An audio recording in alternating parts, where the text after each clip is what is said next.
Finally decided to turn up for work, eh? Good morning, Your Majesty. A good afternoon, I think you'll find. We wizards consider time to be a distraction from the pursuit of magical perfection. Would you consider being impaled as being a distraction from the pursuit of magical perfection? That depends on who's being impaled, Your Majesty. You! Point taken. Good.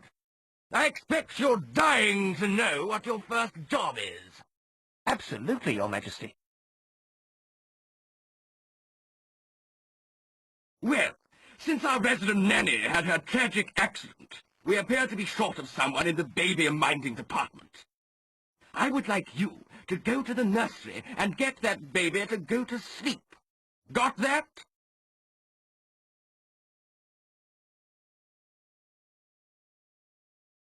What happened to her? A tragic accident, as I say. It would seem that someone, totally accidentally and tragically, put her name on the impaling list. Can't imagine how it could have happened. Still, errors like that appear to be commonplace amongst disobedient staff. Oh, I'll just go and sort the baby out, shall I? Good. When you've done that, you can have the rest of the day off to look around. Right.